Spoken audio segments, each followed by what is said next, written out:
Me llamo Samuel y tengo 34 años. Me dedico a hacer documentales de corte independiente. Nada grande, la verdad. Trabajo con poco presupuesto, pero con la intención de recuperar historias que han sido olvidadas o ignoradas por el tiempo. Les quiero platicar algo que me cuesta todavía ordenar en la cabeza, pero lo contaré como lo viví, sin adornos, nada innecesario. Hace 2 años decidí viajar a Real de 14 en San Luis Potosí. No por motivos turísticos, sino porque alguien me habló de algo que me pareció digno de registrar. Un antiguo túnel minero al que nadie se atreve a entrar de noche. Dicen que desde hace décadas se escuchan voces desde dentro, murmullos, gente que responde cuando uno habla en voz alta. No era mi primera vez en un pueblo abandonado, pero sí la primera vez que algo me hacía sentir que el lugar estaba esperando. Cuentos de pueblo tal vez, pero aún no algo lo empuja a investigar, ¿saben? Me hospedé en una casa de adobe con techo de lámina. Estaba al lado de la iglesia y justo frente a un taller de herrajes, a unas cuadras de la plaza principal. El pueblo era más silencioso de lo que imaginé. Los perros no ladraban, las campanas no sonaban, y aunque la mayoría de las casas estaban vacías, parecía que te observaban desde dentro de ellas. Durante el día siguiente recorrí las calles con mi cámara. Intenté hablar con varios habitantes, pero noté que la gente como que no quiere hablar de esas cosas. Casi todos eran amables pero cerrados. No era miedo, era otra cosa, como si fuera una carga que llevaran con resignación. Pero me topé con Romualdo, un hombre mayor que accedió a contarme lo que sabía. Había sido minero en su juventud. Me recibió en su casa muy viejita, rodeada de santos, veladoras y un silencio que se sentía pesado, que de pronto se cortó. No es la mina lo que está mal, me dijo. Es lo que dejaron dentro, cuando colapsó. Contó que en 1957 hubo un derrumbe importante en una veta llamada Santa Ana del Llanto, y más de 40 trabajadores quedaron atrapados. Después sacó un mapa que me mostró. Estaba muy borroso, pues se había dibujado a mano.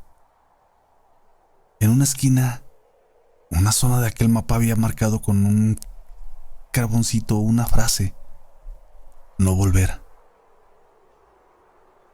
Durante los intentos de rescate se percataron de que los respiradores sacaban humo, aunque nadie trabajaba. Olía a carne vieja, a incienso, a pólvora. Le dio miedo a la gente del lugar. Ya no era normal.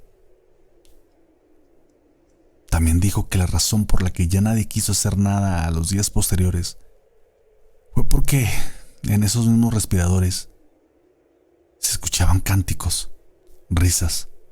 No de alegría, eran risas largas, arrastradas como si vinieran de gargantas secas, que claramente ya no eran humanas. Hubo un sacerdote que bajó a bendecir el lugar, pero nunca regresó. Dijeron que se fue del pueblo, pero no se fue. Mire, la mina no devuelve a nadie. Pensé que Romualdo exageraba, pero esa noche salí a recorrer un poco más el lugar. Fue así como revisé en la parroquia un libro de registros. Efectivamente, en 1957 aparece el nombre del sacerdote y luego su muerte aparece como desaparecido sin cuerpo, nada más. Decidí entrar al túnel al tercer día. Llevaba una cámara de visión nocturna, una grabadora de audio y una lámpara de cabeza.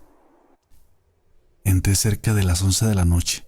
No había viento ni ruidos salvo el crujir del piso bajo mis botas. Caminé unos 10 minutos hasta encontrar una bifurcación. Era tal como la había dibujado Romualdo. A la izquierda, un túnel sellado con tablas viejas. A la derecha, lo que parecía el corazón de la mina. Puse la grabadora sobre una piedra y avancé.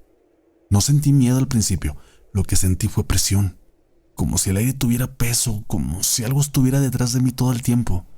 Y no sé cómo explicarlo sin que suene extraño, pero cada paso que daba parecía que el túnel respiraba. Después de unos 15 minutos llegué a una cámara amplia, derrumbada en parte. Había vigas caídas y marcas en la piedra como si alguien hubiera arañado desde dentro. En el centro, una cruz de hierro oxidado con una inscripción ilegible. Me acerqué a grabarla y la lámpara falló. Parpadeaba. La grabadora empezó a emitir un zumbido bajo y desde alguna parte del túnel, una voz. Me detuve a descansar, pero la grabadora seguía encendida.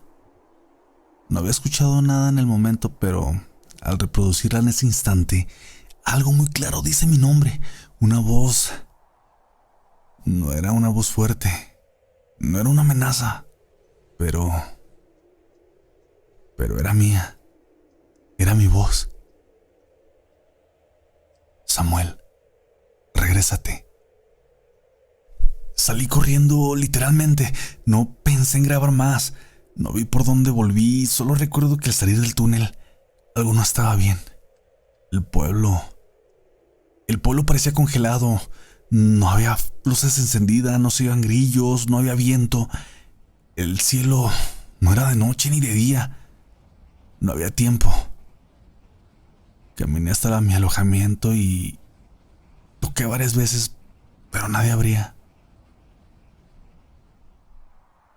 Sé que no me van a creer lo siguiente, pero cuando revisé mi cámara, lo último que se grabó fue una toma fija frente a mi habitación, donde claramente se ve mi silueta durmiendo dentro.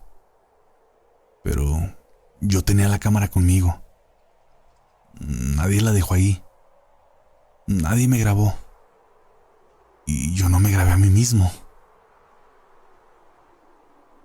2 semanas después, cuando ya había salido de ahí y regresado a casa, intenté editar ese material, pero el audio se corrompía cada vez que llegaba a ese túnel.